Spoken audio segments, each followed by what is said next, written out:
Number 22 سورۃ السبا۔ اعوذ باللہ من الشیطان الرجیم، بسم اللہ الرحمن الرحیم۔ افلم يروا الى ما بین ایدیہم وما خلفہم من السماء والارض ان نشأ، اس کو جھٹکے کے ساتھ پڑھیں گے، الف کے اوپر چونکہ جزم ہے، نشاء کے الف کے اوپر، ان نشأ نخسف بہم الارض او تسقط علیہم کسفا من السماء ان فی ذلک لآیۃ لکل عبد منیب۔ بھلا کیا ان لوگوں نے آسمان و زمین کو نہیں دیکھا جو ان کے آگے بھی موجود ہیں اور ان کے پیچھے بھی؟ اگر ہم چاہیں تو ان کو زمین میں دھنسا دیں یا آسمان کے کچھ ٹکڑے ان پر گرا دیں۔ حقیقت یہ ہے کہ اس میں ہر اس بندے کے لیے ایک نشانی ہے جو اللہ کی طرف رجوع کرنے والا ہو۔ توحید ایسی چیز ہے کہ عام سے عام آدمی کو بھی سمجھ آ جاتی ہے اگر تھوڑا سا بھی وہ اللہ کی طرف رجوع کرے، یعنی سچ کو سمجھنے کی کوشش کرے کہ آخر یہ جو آسمان زمین بنے ہوئے ہیں ان کا بنانے والا کون ہے، پھر اس سورج کو چلانے والا کون ہے، یہ سب کچھ ایک واضح نشانیاں ہیں کہ ایک ذات ہے اور وہی اللہ ہے۔ آگے حضرت داؤد علیہ السلام اور حضرت سلیمان علیہ السلام کو اللہ نے جو معجزے عطا فرمائے تھے ان معجزوں کا تذکرہ ہے۔ فرمایا وَلَقَدْ آتَيْنَا دَاوُودَ مِنَّا فَضْلًا، اس کو داوود پڑھیں گے، اگرچہ ایک واو لکھی ہوئی ہے لیکن چونکہ الٹا پیش ہے تو اس کو کھینچیں گے، داوود۔ وَلَقَدْ آتَيْنَا دَاوُودَ مِنَّا فَضْلًا يَا جِبَالُ أَوِّبِي مَعَهُ وَالطَّيْرَ يَا جِبَالُ أَوِّبِي مَعَهُ وَالطَّيْرَ وَأَلَنَّا لَهُ الْحَدِيدَ أَنِ اعْمَلْ سَابِغَاتٍ وَقَدِّرْ فِي السَّرْدِ وَاعْمَلُوا صَالِحًا إِنِّي بِمَا تَعْمَلُونَ بَصِيرٌ۔ اللہ تعالیٰ فرماتا ہے کہ ہم نے داؤد علیہ السلام کو خاص اپنے پاس سے فضل عطا کیا تھا۔ اے پہاڑوں تم بھی تسبیح میں ان کے ساتھ ہم آواز بن جاؤ، اور اے پرندوں تم بھی۔ یہ داؤد علیہ السلام کو جو اللہ نے معجزہ عطا فرمایا تھا اس کا تذکرہ ہے کہ اللہ تعالیٰ نے ان کو بہت خوبصورت آواز عطا فرمائی تھی۔ جب وہ اپنی کتاب پڑھتے تھے تو ان کی کتاب پڑھنے کے ساتھ یا تسبیح پڑھتے تھے، ذکر کرتے تھے، اس کے ساتھ پرندے بھی شامل ہو جاتے تھے، پہاڑ بھی شامل ہو جاتے تھے۔ یعنی جب وہ ذکر کر رہے ہیں تو ساتھ پرندے بھی تسبیح کر رہے ہیں، وہ ذکر کر رہے ہیں ساتھ پہاڑ بھی ذکر کر رہے ہیں، ان کی آواز کے ساتھ ہی۔ یہ ان کا ایک معجزہ تھا، ورنہ تو پہاڑ نہیں بولتے، پرندے نہیں بولتے، لیکن اللہ نے ان کو یہ معجزہ عطا فرمایا تھا۔ تو ایک عجب سماع بن جاتا تھا کہ ایک ہی وقت میں داؤد علیہ السلام کی خوبصورت آواز، ساتھ پرندوں کی خوبصورت آواز، اور ساتھ پہاڑوں سے آوازیں نکل رہی ہوتی تھیں، تو ایک عجب سا خوبصورت منظر سا قائم ہو جاتا تھا۔ آگے فرمایا وَأَلَنَّا لَهُ الْحَدِيدَ، دوسرا معجزہ یہ کہ ہم نے ان کے لیے لوہے کو نرم کر دیا تھا۔ کیسے نرم تھا؟ أَنِ اعْمَلْ سَابِغَاتٍ وَقَدِّرْ فِي السَّرْدِ، کہ پوری زرہیں بناؤ اور کڑیاں جوڑنے میں توازن سے کام لو۔ وہ زرہیں بناتے تھے داؤد علیہ السلام۔ زرہ کہتے ہیں لوہے کی اس قمیص کو جو آدمی اپنے اوپر جنگ کے دوران پہن لیتا ہے تاکہ اگر یہاں تلوار کا وار ہو تو وہ جسم کو نہ کاٹے۔ اور وہ جو لباس ہوتا ہے وہ لوہے کی شیٹ کا نہیں ہوتا بلکہ اس میں لوہے کی کڑیاں ہوتی ہیں، ایسے کڑی کے ساتھ کڑی جڑی ہوتی ہے، کڑی کے ساتھ کڑی جڑی ہوتی ہے، تو وہ ہل رہا ہوتا ہے ایسے، اس پہ جب تلوار لگتی ہے تو وہ سلپ ہو جاتی ہے۔ تو اللہ تعالیٰ نے ان کو فرمایا زرہیں پوری بناؤ اور کڑیاں جوڑنے میں توازن سے کام لو، یعنی بڑی فٹ نمونے کے ساتھ بناتے چلے جاؤ، بے ڈھنگی نہ ہو وہ زرہ۔ تو ایک تو معجزہ یہ تھا کہ لوہا ان کے ہاتھ میں جا کر خود بخود ہی مڑ جاتا تھا۔ لوہا تو پہلے آگ میں ڈالنا پڑتا ہے، پھر نرم ہوتا ہے، پھر مڑتا ہے، لیکن ان کے لیے ایسا نہیں تھا۔ وہ لوہا لیتے تھے، یہ لوہا لیا، اب اس کو موڑنے تو ایسے کرتے ہوئے مڑ جاتا، اس کو یوں کرتے تو یوں مڑ جاتا، اس کو تکونی شکل میں بناتے تکونی شکل میں بن جاتا۔ یہ اللہ تعالیٰ نے ان کو معجزہ عطا فرمایا تھا، اور پھر اس سے وہ زرہیں بناتے تھے۔ تو اللہ نے فرمایا توازن سے کام لو، اس کی ساری کڑیاں آپس میں فٹ ہوں، برابر کی ہوں، کوئی بڑی کوئی چھوٹی بے ڈھنگی نہ ہو۔ حالانکہ بڑی چھوٹی بھی ہو جائے تو بھی کوئی فرق نہیں پڑتا، زرہ تو بنی جانی تھی، اصل مقصود تو تلوار کو روکنا تھا۔ لیکن اللہ تعالیٰ نے یہ فرما کر کہ کڑیوں میں توازن سے کام لو، یہ ہمیں درس دیا۔ آدمی کسی بھی کام کو کرے تو سلیقے سے کرے، اس کو عمدہ طریقے سے کرے، اللہ کو یہ پسند ہے۔ یہ بے ڈھنگا پن یہ اللہ کو پسند نہیں ہے۔ آدمی کے بال بکھرے ہوئے ہیں، گھر کا سامان بکھرا ہوا ہے، کوئی چیز کہیں پڑی ہے، کوئی کہیں پڑی ہے، دکان ہے تو وہ سارا سامان بکھرا پڑا ہے، اس کو شریعت پسند نہیں کرتی۔ آدمی ہر چیز سلیقے سے رکھے، توازن سے رکھے، سیٹ کر کے رکھے، یہ اللہ کو پسند ہے اور اللہ کے نبی کو پسند ہے۔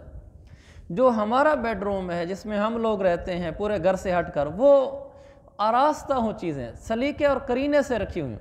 جو ہماری دکان ہے جس پہ ہم بیٹھتے ہیں وہ سارے سلیقے سے سامان رکھا ہو۔ جو ہمارا دفتر ہے وہ سلیقے سے چیزیں رکھی ہوں، بے ڈھنگی نہ ہوں، کہیں مہر پڑی ہے، کہیں فائلیں پڑی ہیں، کہیں کتابیں پڑی ہیں، کوئی سلیقہ نہیں ہے اس کا۔ ادھر ساری مٹی پڑی ہے، 3 دن سے اس کو صاف ہی نہیں کیا۔ جس ٹیبل پہ بیٹھتے ہیں دکان میں چاہے دفتر میں، اس پر مٹی پڑی ہوئی ہے، اس کی سائڈ پہ ساری مٹی ہے، چیزیں 3-4 دن کی پڑی ہیں، ان کو صاف ہی نہیں کیا، ترتیب سے ہی نہیں رکھا۔ یہ شریعت اس کو پسند نہیں کرتی۔ آدمی جہاں رہے چیزیں توازن سے رکھے، سلیقے سے رکھے، یہ اللہ کو پسند ہے۔ سردیوں میں ہم لوگ اٹھتے ہیں صبح کمبلوں سے اور رضائیوں سے، وہ بعض گھروں میں ظہر عصر تک ہی ویسے رضائیاں پڑی رہتی ہیں۔ حالانکہ جیسے صبح 8-9 بجے کا ٹائم ہوا، 9-10 بجے کا ٹائم ہوا، ساری رضائیاں لپٹ جانی چاہیے، وہ ایک جگہ پہ اکٹھی ہو جانی چاہیے، کمبل ایک جگہ اکٹھے ہو جانے چاہیے، شام کو پھر کھول لیں گے۔ تو پورے گھر کا کام سلیقے سے ہو، گھر میں جو چیزیں رکھنی ہوں وہ بھی سلیقے سے رکھی جائیں۔ بعض دفعہ یہ ناخن کٹر ڈھونڈنی ہوتی ہے، وہ پورے گھر میں پوچھ رہے ہوتے ہیں ناخن کٹر ہے کدھر؟ وہ جی ادھر رکھی تھی، جی ادھر رکھی تھی، جی کینچی چاہیے چھوٹی، بس ہوگی ادھر کہیں دیکھ لو۔ یہ سلیقے سے نہ رکھنے کا نتیجہ ہے۔ نالے ڈالنے والی چاہیے، وہ پورا گھر ڈھونڈا جا رہا ہے، اس کو پتہ کوئی نہیں وہ کدھر رکھی ہوئی ہے۔ ہر ایک چیز کی جگہ ہو کہ ناخن تراش فلاں جگہ ہماری رکھی ہوگی۔ جس نے بھی اٹھانی ہے، گھر کے چھوٹے فرد نے یا بڑے فرد نے، وہ اٹھا کر پھر وہیں رکھے۔ بس جس نے جہاں ناخن کاٹے وہیں رکھ کے چلا گیا۔ موٹر سائیکل کی چابی چاہیے، گاڑی کی چابی چاہیے، سارے ڈھونڈتے پھر رہے ہیں، پتہ نہیں کہاں رکھی تھی۔ جب بھی آئیں اس کی ایک جگہ بنی ہوئی ہو، چابی ہمیشہ وہیں رکھنی ہے، اس کے علاوہ اور کسی جگہ نہ رکھیں۔ کینچی ہے اس کو اسی جگہ رکھیں۔ حتیٰ کہ ہم کتابوں سے منسلک لوگ ہیں، ہماری کتابیں ہیں، پوری لائبریری بھری پڑی ہوتی ہے، ان سینکڑوں کتابوں میں سے کون سی کتاب مجھے چاہیے وہ پتہ ہونا چاہیے، فلاں جگہ کتاب رکھی ہے۔ حتیٰ کہ اگر کبھی بجلی چلی بھی جائے تو آدمی اس اندازے سے کتاب اٹھا لے، ایسے سلیقے سے ساری چیزیں رکھی ہونی چاہیے۔ یہ ہماری شریعت کی تعلیم ہے۔ ہمارا دین کوئی بے ڈھنگا نہیں ہے۔ ایسے ہی داڑھی کے بال ہیں، سر کے بال ہیں تو وہ آراستہ ہوں، کنگھی کیے ہوں۔ کپڑا ہے تو وہ یہ نہیں ایسے میلے کچیلے اور ٹیڑھے میڑھے، کوئی نہیں ہم اللہ لوگ ہیں، ہمیں کوئی پرواہ نہیں ہے۔ شریعت اس کو پسند نہیں کرتی۔ اللہ کے نبی کے پاس ایک آدمی ہے اور ان کے سر کے بال بکھرے ہوئے تھے۔ آپ کا مزاج تھا، آپ کسی کو منہ پہ نہیں ٹوکتے تھے، آپ کسی کو سمجھاتے بھی تھے تو اشارے کنائے سے سمجھاتے تھے۔ تو آپ نے ایسے اشارے میں کنائے میں کہا کہ لوگوں کے پاس کوئی ایسی چیز نہیں ہے کہ جس سے بال سیدھے ہو جایا کریں۔ آپ نے اس کو پسند نہیں کیا کہ ان کے بالوں کو کنگھی کیوں نہیں کی ہوئی۔ یہ آپ صلی اللہ علیہ وسلم کا مزاج تھا۔ آپ نے ہمیں خوبصورت دین دیا ہے۔ یہ بعض لوگوں نے اس کو ایسا پیش کیا ہے کہ جیسے بس دیندار بننے کے لیے ضروری ہے، نہ کپڑے دیکھنے کے ہوں، نہ شکل دیکھنے کی ہو، نہ سلیقہ ہو، بس وہ اللہ لوگ آدمی ہے۔ جی اللہ کے نبی سے بڑا اللہ لوگ کون ہوگا؟ آپ کی طبیعت میں ایسی سلیقہ تھا، آپ جب تیل لگاتے تھے، تیل لگانا آپ کی سنت ہے، آپ تیل لگاتے تھے تو اس کے لیے آپ نے الگ سے ایک ٹوپی رکھی ہوئی تھی۔ تیل لگانے کے بعد آپ وہ ٹوپی پہنتے تھے، پھر اس کے اوپر اگر کسی کو ملنا پڑا تو اس کے اوپر اور ٹوپی پہن لیتے تھے کہ اصل جو ٹوپی ہے اس کو تیل نہیں لگنا چاہیے۔ اور یہاں کئیوں کو ہم نے دیکھا کہ وہ تیل لگا کے وہی ٹوپی سر پہ رکھ دیتے ہیں، وہ یہاں ساری پیلی پٹی بنی کھڑی ہوتی۔ بعض لوگ امامہ باندھتے ہیں تو وہ یہاں مٹی کا نشان بنا کھڑا ہوتا ہے، وہ اس کو ٹیک کے کئی دن گزر گئے، امامہ بدلا نہیں اور صفائی کی نہیں۔ یہ تو میرے عزیز بھائیو ہمارا دین نہیں ہے۔ جوتا ہے دیکھیں گے میلا ہوگا، اس جوتے کو دھویا جا سکتا ہے، اس جوتے کو صاف کیا جا سکتا ہے۔ ضروری نہیں کہ آدمی امیر اور روزانہ پالش کرنے بیٹھ جائے، اس کو صاف کپڑا تو مارا جا سکتا ہے۔ موٹر سائیکل ہوگا، گاڑی ہوگی، ایسی گندی ایسی میلی کہ دیکھنے کو بھی دل نہیں کرتا۔ یہ میرے عزیز بھائیو شریعت میں پسندیدہ چیزیں نہیں ہیں۔ گھر کا سامان دیکھو سارا بکھرا پڑا ہے، دکان دیکھو ساری بکھری پڑی ہے، کوئی سلیقہ نہیں ہے۔ یہ ہمارا مذہب نہیں ہے۔ کیسے؟ قرآن میں وَقَدِّرْ فِي السَّرْدِ، جب کڑیاں جوڑنے لگو تو توازن سے کام لو۔ اس کے نیچے تشریح میں حضرت نے لکھا ہے، اس میں یہ تعلیم دی گئی ہے کہ اللہ تعالیٰ کو ہر کام میں سلیقے اور توازن کا خیال رکھنا پسند ہے۔ ہر کام میں توازن ہو، سلیقہ ہو۔ اللہ نے آیت میں اس لیے کہا کہ کڑیاں جوڑنے میں توازن اور سلیقے سے کام لو، توازن سے کام لو۔ تو ہم اپنے مذہب اسلام کی ان باتوں کو دیکھ، وہ کہتے نہیں، ایک آدمی اس لیے کہا کہ امام اس کو بناؤ جس کی آواز خوبصورت ہو، کہ اللہ تعالیٰ کو یہ پسند ہے۔ مؤذن وہ ہو جس کی آواز بلند ہو، خوبصورت ہو۔ کہتے ہیں ایک آدمی مسلمان ہوا تو اس نے دیکھا کوئی آدمی اذان دے رہا تو ایسی بھیڑی آواز تھی، اس نے کہا یہ ایک اسلام تو مجھے پسند نہیں ہے اگر ایسی اذانیں ہیں تو۔ اور دوسرے کی بات مشہور ہے، پتہ نہیں سچ ہے جھوٹ ہے، سنی تو سب نے ہوگی، کہنے لگا کوئی انگریز پاکستان آیا مسلمان ہو کر، تو جب وہ اترا کسی اسٹیشن پر، ایئرپورٹ پر، اس نے دیکھا میلے کچیلے گلاس وہ زنجیر کے ساتھ باندھے ہوئے ہیں اور اسی کے ساتھ سارے پانی پی رہے ہیں۔ اس نے کہا یار یہی اسلام ہے، ہمیں نہیں یہ پسند، اس نے کلمہ چھوڑ دیا۔ اب اللہ عالم یہ حقیقت ہے یا بنائی ہوئی بات ہے، لیکن حقیقت کے قریب ہے۔ اس نے کہا یہی اسلام ہے تمہارا۔ تو ہمارے ایسے ہی ہوتا ہے، کوئی چیز دیکھنے کی نہیں ہوتی، نہ سلیقے کی ہوتی ہے۔ تو میرے عزیز بھائیو یہ ہمارا دین ہے، یہ ہمارا دین ہے۔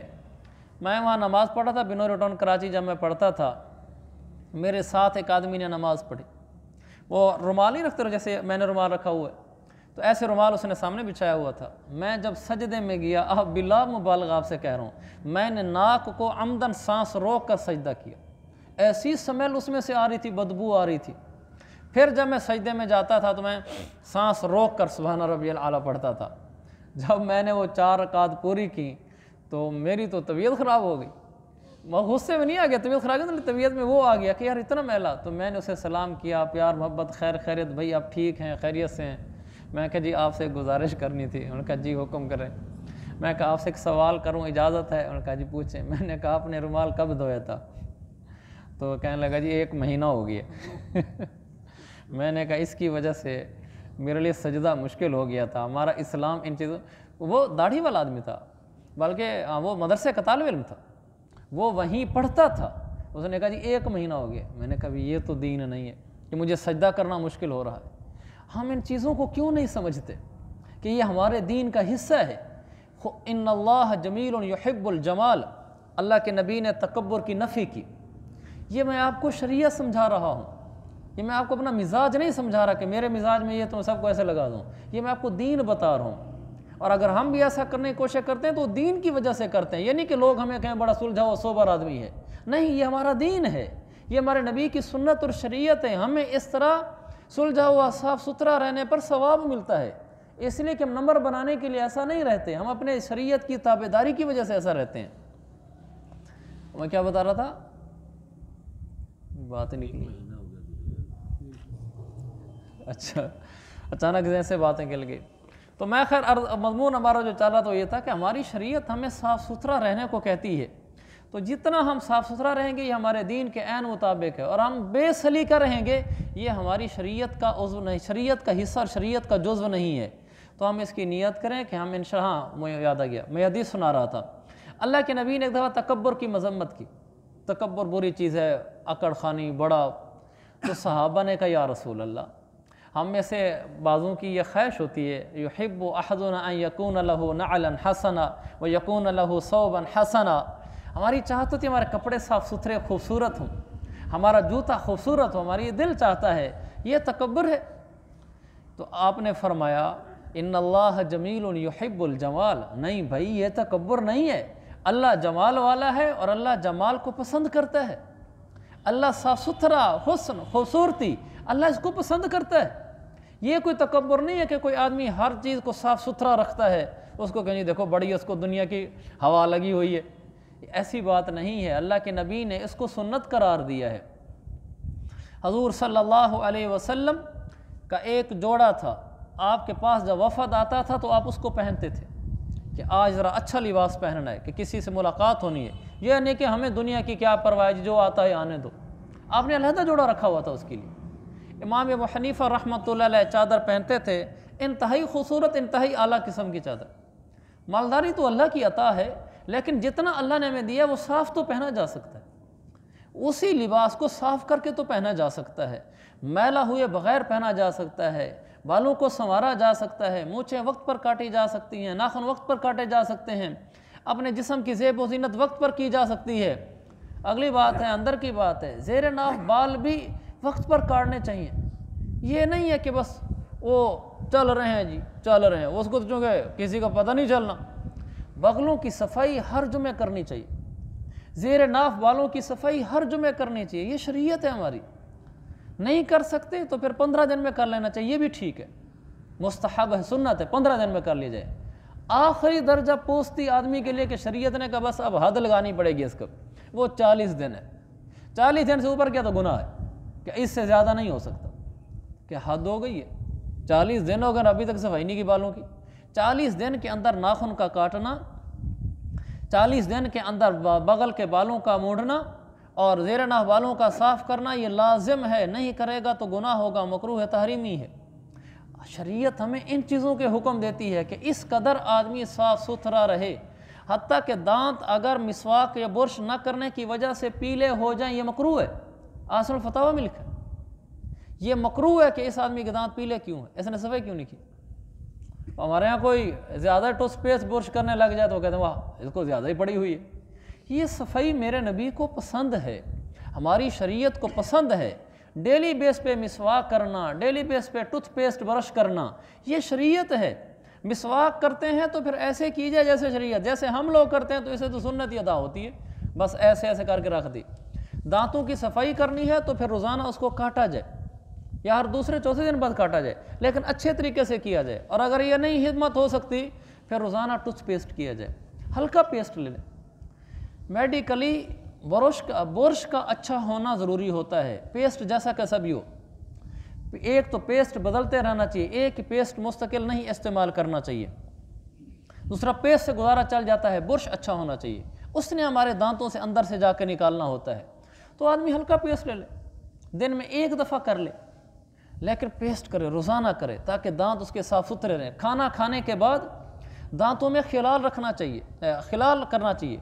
میں مستقل بٹوے میں خلال رکھتا ہوں، ہر کھانے کے بعد خلال کرنا چاہیے، دانتوں کے اندر کہیں کوئی اٹکی چیز نظر نہ آئے۔ کتنا برا لگتا ہے آدمی کھانا کھا کر آیا ہے اور اس کے بعد یہاں کالا دانہ نظر آ رہا ہے کہ اس نے کھانے کے بعد نری کلی کر دی ہے۔ بعض کلی بھی نہیں کرتے، کھانے کے بعد ایسے ہی چلے گئے، اور بعض رسمی کلی کرتے ہیں، کلی کرنے کے بعد نہیں دیکھا کہ میرے دانتوں میں کچھ اٹکا ہوا تو نہیں ہے۔ یہ کھانے کے بعد اہتمام سے دیکھنا چاہیے کہ میرے یہاں دانتوں میں کوئی چیز لگی ہوئی تو نہیں کہ دیکھنے والے کو بری لگتی ہو، اور کوئی کھانے کا ایسا حصہ تو نہیں جو دانتوں کے درمیان کے خلا کو بھر دیا ہو، چاول کھائیں کوئی اور چیز کھائی ہو، دو دانتوں کے درمیان کھڑی ہو گئی، اس کو خلال سے نکال دینا چاہیے۔ آپ ہمارے بھائی میں آپ کو دکھلا دیتا ہوں، یہ پلاسٹک کے خلال ملتے ہیں، ان کو آدمی اپنے پاس رکھیے، اور بھی ملتے ہیں مختلف قسم کے، مجھے یار اچھا لگتا ہے، یہ پلاسٹک کا ہے، یہ خراب بھی نہیں ہوتا۔ میں نے ڈاکٹر سے پوچھا بھی تھا کہ ہم اس کو بار بار استعمال کرتے ہیں، اس کا کوئی نقصان تو نہیں ہے؟ انہوں نے کہا نہیں ہے، آپ اس کو دھو لیا کریں بس۔ تو اس کو دھو لیا کریں، کھانے کے بعد اس کو پورے دانتوں میں یہاں سارے دانت صاف کر دینے چاہیے، تاکہ کہیں کچھ اٹکا ہوا نہ ہو۔ اس سے دانتوں میں سمیل نہیں ہوتی، منہ میں سمیل نہیں ہوتی، اور دانت صحت مند رہتے ہیں اور صاف ستھرے بھی رہتے ہیں۔ یہ آپ کو میں شریعت عرض کر رہا ہوں، یہ ہمارا دین ہے کہ اللہ تعالیٰ نے ہمیں ایسا خوبصورت دین عطا فرمایا ہے۔ اللہ کے نبی صلی اللہ علیہ وسلم، مدینہ میں پانی کی کمی تھی، جب کچھ پانی کی وسعت ہوئی تو پھر آپ اس کو ناپسند فرماتے تھے کہ کوئی آدمی آئے اور مسجد میں غسل نہ کیا ہو، یعنی اس میں سے سمیل آئے، آپ اس کو ناپسند فرماتے تھے۔ جب پانی کی فراوانی ہو گئی تو ہر روز آدمی غسل کر لیا کرے، نہا لیا کرے۔ آدمی کئی کے دن نہیں نہاتے، کئی کے دن نہیں نہاتے۔ نہانے پہ بھلا کوئی خرچہ ہے؟ نہانے پہ بھی کوئی خرچہ ہے؟ سستا صابن استعمال کر لیں، مہنگے صابن کی گنجائش نہیں، کوئی حرج نہیں، لیکن وہ صابن میل تو ہٹا دیتا ہے، سمیل تو ختم کر دیتا ہے بدن کی۔ آدمی قریب بیٹھا اور کئی دفعہ لوگوں کو گلے ملے تو سمیل آتی ہے۔ ہاں ایک آدمی مزدور ہے، وہ اس کی مجبوری ہے، اب سارے تو ہماری طرح نہیں بیٹھ سکتے کھلی جگہوں پر آ کر کرسیوں پہ بیٹھ جائیں، اللہ کی تقسیم ہے۔ لیکن جب وہ آدمی کہیں جاتا ہے، کہیں خوشی غمی میں جاتا ہے، کہیں کسی ملنے جاتا ہے، کسی گھر جاتا ہے، تو صاف ستھرا ہو کر جائے، ہم مزدور آدمی تو ہر وقت نہیں ایسے کر سکتا کہ وہ اس میں سے اسمیل نہ، اس نے سارے دن مزدوری کرنی ہے، لیکن اگلے دن صبح کو نہا سکتا ہے۔ مزدور آدمی بھی ہر روز صبح تو نہا کر جا سکتا ہے، ہر روز صبح نہا کر جا سکتا ہے، اور جو مزدور لوگ نہیں ہیں وہ تو ویسے اہتمام سے نہائے تو اسمیل نام کی کوئی چیز ہی نہ آئے۔ تو میرے عزیز بھائیو، یہ ہمارا دین ہے، ہمارے کپڑے صاف ستھرے ہوں، بھلا سادے ہوں، سستے ہوں، کوئی حرج کی بات نہیں، اللہ کی عطا ہے، کسی کو مہنگا پہنتا ہے، کوئی سستا پہنتا ہے، لیکن وہ صاف ستھرا ہو اور دھلا ہوا ہو۔ اللہ تعالیٰ مجھے آپ کو، ہم سب کو ان باتوں پہ عمل کرنے کی توفیق عطا فرمائے۔ یہ ہمارا دین ہے، یہ ہماری شریعت ہے، کیا خوبصورت دین ہے۔ بعض لوگ کسی مولوی کا حلیہ دیکھ کر کہتے ہیں کہ یار مولوی بننا نا ہمارے بس کا کام نہیں ہے۔ مولوی کا حلیہ دیکھ کر، داڑھی ایسی ہوتی ہے، ٹوپی ایسی ہوتی ہے، کپڑے ایسے ہوتے ہیں، تو وہ آدمی کہتا ہے کہ اچھا دین شاید ایسے اسی کا نام ہے، تو وہ ہمارے بس کا کام نہیں مولوی بننا۔ آپ ایسے اسلام کو پیش کریں، اگلا کہ ماشاءاللہ ہمارا اسلام بھی خوبصورت ہے، ہمارے اسلام کا لباس بھی اچھا ہے۔ یہ نہ ہو کہ مولوی صاحب کے پاس بیٹھو تو سمیل ہے، دانت دیکھنے کے نہیں ہیں، اور بال بکھرے ہوئے ہیں، کپڑے میلے ہیں، جسم سے بدبو آ رہی ہے، الٹا اوپر یہ اللہ لوگ ہے، اوپر یہ پھر غلط نظریہ کہ اس کو تو دنیا کی پرواہ ہی نہیں ہے جی، اس کو تو آخرت میں رہتا ہے۔ یہ کیسا آخرت میں رہتا ہے جو شریعت سے ہٹ کر چل رہا ہے؟ اللہ تعالیٰ میری آپ کی سمجھ درست فرمائے، ہمیں شریعت کو صحیح طریقے سے سمجھنے والا بنائے۔ جو باتیں میں نے آپ کو بتائی ہیں یہ دین ہے، آج سے آئندہ ہم ان کو اس لیے عمل نہیں کریں گے کہ لوگ ہمیں کہیں بڑا سوبر سلجھاؤ آدمی، اس لیے نہیں، لوگ عموماً اس لیے کرتے ہیں دنیا دار۔ ہم اس لیے کریں گے کہ یہ شریعت ہے، یہ سنت ہے، مجھے اس کا ثواب ملے گا، مجھے اس کا ثواب ملے گا۔ ہماری موٹر سائیکل ہے وہ صاف ہونی چاہیے، ہمارا موبائل ہے وہ صاف ہونا چاہیے، حتیٰ کہ جوتا ہے اس کو ہم واش روم جاتے ہیں، نہانے جاتے ہیں غسل خانے میں، اس کو دھو لیا کریں، اس کو اچھے طریقے سے دھو دیا کریں، اس کی مٹی اتر جائے۔ اگر وہ اچھا ہے تو اس کو پالش کر لیا کریں، نہیں ہے تو اس کو پانی سے دھو دیا کریں۔ یہ تو نہیں ہو کہ بالکل ایسا مٹی سے ہٹا ہو اس کو دیکھنے کو بھی دل نہیں کرتا۔ ہر چیز میں صفائی ہو۔ بعض دفعہ وہ بٹن ٹوٹے ہوتے لگائے ہی نہیں، کئی دنوں سے لگائے سے پھر رہا ہے، لگ جائے تو اچھا لگتا ہے، نہ لگائے کوئی گناہ نہیں ہے، لیکن شلوار ٹخنے سے اوپر رکھنی چاہیے، ایک پنڈلی پہ آئی ہوئی ہے یہاں نصف تک، ایک ٹخنے کے نیچے کھڑی ہوئی ہے، اس کا لیول نہیں آپس میں، کہ جب آپ نے شلوار پہنی ہے کو دونوں ٹخنے سے اوپر ہیں لیکن برابر کھڑی ہونی چاہیے۔ یہ قمیص شلوار ہم پہنتے ہیں، زیادہ میں باریکی میں جا رہا ہوں، لیکن سلیقہ اللہ کو پسند ہے۔ یہ جو اس کا استری والی تہ سائیڈ ہوتی ہے یہ ہماری سائیڈ پہ آنی چاہیے، کسی کے آگے کسی کے پیچھے ہے، بال ایک طرف زیادہ ہیں ایک طرف کم ہے، وہ عجیب ڈھنگی سی لگتی ہے۔ اللہ تعالیٰ نے ہر چیز میں سلیقہ رکھا ہے، سلیقے کو پسند فرمایا ہے۔ کپڑے بدلیں گے بنیان وہی پھر رہی ہوگی، حالانکہ بنیان پہلے بدلنے کی ضرورت ہے، اس لیے کہ بنیان پہ تو پسینہ جلدی آتا ہے، وہ جلدی پسینے کو قبول کرتی ہے، اور قمیص تو پھر بھی کچھ نہ کچھ گزارا کر جاتی ہے، بس اوپر سے کام چل رہا ہے۔ یہ ہماری شریعت ہے۔ باقی جو لوگ مزدور ہیں کوئی حرج کی بات نہیں، وہ ہر وقت نہیں نہا سکتے، لیکن روزانہ ایک دفعہ صبح نہا لیا کریں۔ لیکن جو لوگ مزدور نہیں ہیں وہ تو ایسا بڑا اہتمام سے یہ کر سکتے ہیں۔ اللہ تعالیٰ ہمیں اس سلیقے والی ساری باتیں نصیب فرمائے اور ثواب کی نیت سے کرنے کی توفیق عطا فرمائے۔ سنتیں پڑھ لیتے ہیں۔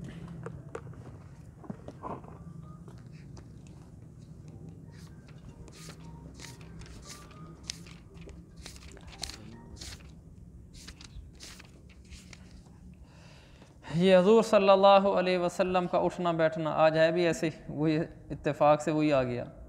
آپ صلی اللہ علیہ وسلم بہت بڑے سخی تھے، کسی سوال کرنے والے کو نہیں کبھی نہیں کہا، اگر ہوا تو فوراً دے دیا، ورنہ نرمی سے سمجھا دیا کہ دوسرے وقت آئے گا تو لے جانا۔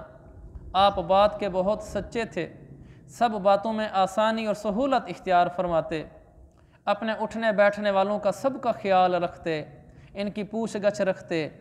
بڑا ہوتا ہی وہ جو چھوٹوں کا حال پوچھے، جو کسی کی پرواہ ہی نہ کرے وہ بڑا نہیں ہوتا، اس کو بڑا بنانا بھی نہیں چاہیے۔ گھر والوں کا بہت خیال رکھتے کہ کسی کو اپنے سے تکلیف نہ پہنچے۔ دیکھیں کیسی لکھا ہوئے، اسی لیے رات کو باہر جانا ہوتا تو آہستہ سے اٹھتے، آہستہ سے جوتا پہنتے، آہستہ سے دروازہ کھولتے، آہستہ سے باہر چلے جاتے۔ کتنا اہتمام ہے طبیعت میں۔